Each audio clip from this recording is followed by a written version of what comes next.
सीवान में रविवार को जिला मुखिया संघ की एक दिवसीय बैठक मुखिया संघ के जिलाध्यक्ष अजय चौहान की अध्यक्षता में आयोजित की गई, जिसमें संगठन की मजबूती और उसके विस्तार व अधिकार पर चर्चा की गई। बैठक में मौजूद मुखियाओं ने एक एक कर अपने पंचायत क्षेत्र की समस्याओं से अध्यक्ष को अवगत कराया और उनके निराकरण की मांग की। वहीं जिला अध्यक्ष अजय चौहान ने राज्य सरकार द्वारा पंचायती राज व्यवस्था को बहाल करने के लिए प्रदत्त सेवाओं और सुविधाओं को उपलब्ध कराने की जिला पदाधिकारी से मांग की। अजय चौहान ने बताया कि सरकार द्वारा आवास सहायक, विकास मित्र और रोजगार सेवक आदि पंचायत के मानव बलों की व्यवस्था की गई है, लेकिन ये सभी मानव बल अपने कार्यों को सही ढंग से संपादित नहीं करते हैं और हमेशा अपने क्षेत्र में अनुपस्थित रहते हैं। उन्होंने जिला पदाधिकारी, उप विकास आयुक्त और पंचायती राज पदाधिकारी से सभी मानव बलों को अपनी सेवा नियमित ढंग से करने का आदेश देने की मांग करते हुए कहा कि यदि उनकी मांगों को शीघ्र पूरा नहीं किया गया तो जिला मुखिया संघ आंदोलन करने को बाध्य हो जाएगा। बड़ी निकासी हो सकती है, इसलिए अजय भैया के माध्यम से अपने सभी साथियों से आग्रह और निवेदन के साथ कहना चाहते हैं कि यही सब लोगों से आपसे आग्रह है ऐसी बात के साथ।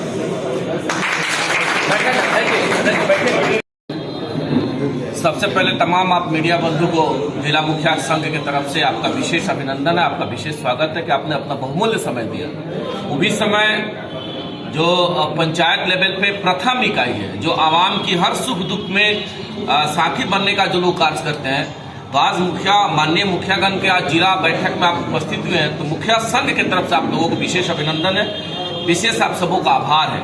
आज की बैठक का मुख्य उद्देश्य है कि पंचायती राज सिस्टम में जो व्यवस्था निहित किया गया है, हम लोग कहते आए हैं कि ये महात्मा गांधी ने जो परिकल्पना किया था, ग्राम स्वराज की जो स्थापना की चर्चा गांधी जी ने किया था, और जो पंचायती राज व्यवस्था में जो नियम और कानून जो निहित किया गया पंचायतों के लिए, उसको ग्रास लेवल पे प्रशासन और पंचायती राज व्यवस्था और सरकार से निवेदन करने के लिए आज हम लोगों ने जिला मुखिया संघ का बैठक किया कि जो व्यवस्था है उसको दिया जाए। जैसे हमारे मुखिया साथी लोग कह रहे थे कि आए दिन हम लोगों को पूछना पड़ता है कि आवास सहायक कहाँ है, हम लोगों को पूछना पड़ता है कि विकास मित्र कहाँ है, हम लोगों को पूछना पड़ता है कि रोजगार सेवक कहाँ है।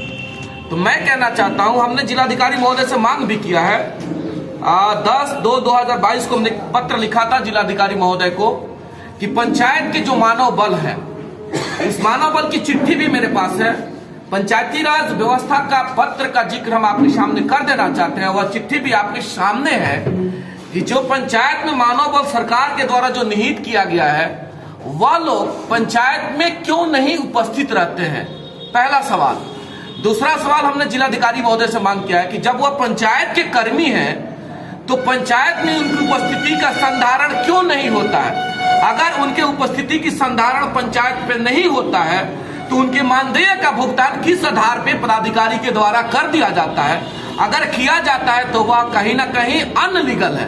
तो हम तो मांग करना चाहते हैं जिलाधिकारी महोदय से कि इन सभी चीजों पे जो हमने पत्र भी लिखा है और सरकार का भी पत्र है, जिलाधिकारी महोदय आपसे विशेष मांग करना चाहते हैं, डीडीसी महोदय से मांग करना चाहते हैं कि हम लोग आपके प्रथम इकाई है, सरकार के प्रथम इकाई है, और 12 बजे दिन से और 12 बजे रात के बीच का जितना समय होता है, आवाम जब खोजती है तब हमारे सम्मानित मुखिया उसके सुख और दुख में कदम से कदम मिला के चलते हैं। लेकिन जैसे अधिकार की बात आती है तो उन लोगों को अधिकार नहीं मिल पाता है माननीय मुखियागण को। तो जब जो व्यवस्था नहीं मिलेगा तो हम कार्य कैसे करेंगे। स्वाभाविक है कि व्यवस्था नहीं मिलेगा, जब हम कार्य नहीं करेंगे तो आवाम की समस्याओं का निष्पादन नहीं हो पाएगा, और जब निष्पादन नहीं होगा तो आवाम कहीं ना कहीं हम लोगों के कार्यों पे उंगली उठाने का कार्य करेगी। तो मैं तो जिलाधिकारी से महोदय से मांग करना चाहता हूँ, डीडीसी महोदय से, और तमाम मुखिया बंधु भी कह रहे थे कि सामंजस्य का भाव है, तो सामंजस्य स्थापित करने के लिए जिलाधिकारी महोदय और डीपीआरओ साहब और उप विकास आयुक्त महोदय से मांग करना चाहते हैं कि सम्मानित जो मुखिया हैं उन लोगों को ट्रेनिंग देने की जरूरत है। वो लोग जान पाएंगे कि हम लोगों को कौन कौन सा व्यवस्था मिला और किस व्यवस्था से हम लोग वंचित हैं। तो जिस व्यवस्था से हम लोग वंचित होंगे, आज इसी संगठन के माध्यम से हम लोग तय करेंगे, वह रूपरेखा तय होगा। और यहाँ से लेकर के जिलाधिकारी महोदय से लेकर के इस सड़क से लेकर के सदन तक हम लोग जाने का कार्य करेंगे।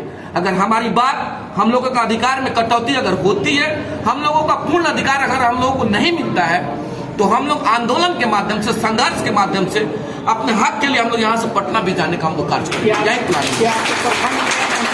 आपके प्रखंड में या पंचायत में सिर्फ ग्राम सेवक लोग नहीं बैठते हैं कि बीडीओ और सीओ भी नहीं रहते हैं? प्रखंड लेवल के पदाधिकारी रहते हैं, बीडीओ साहब रहते हैं और सीओ साहब रहते हैं। मेरा मांग है सर कि पंचायत लेवल के जो मानव बल है, पंचायत लेवल के मानव बल का अगर आप जिक्र करेंगे तो तकनीकी सहायक हो गए, लेखापाल सहायक है, पंचायत रोजगार सेवक है, पंचायत सचिव है, कार्यपालक सहायक है, आवास सहायक है, विकास मित्र है, किसान सलाहकार है। इतने मानव बल अभी हम लोगों के पास है।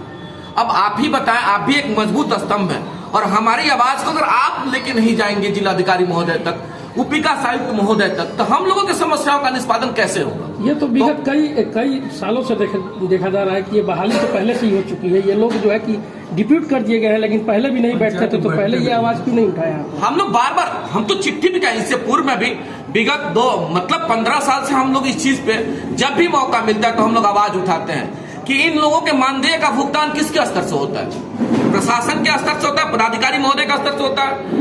और मानदेय का भुगतान का बहुत एक मजबूत कड़ी है, वो चाहे प्रखंड लेवल पे हो या जिला लेवल पे हो या पंचायत लेवल पे हो, उनके उपस्थिति के अवलोक में उनके मानदेय का भुगतान होना चाहिए।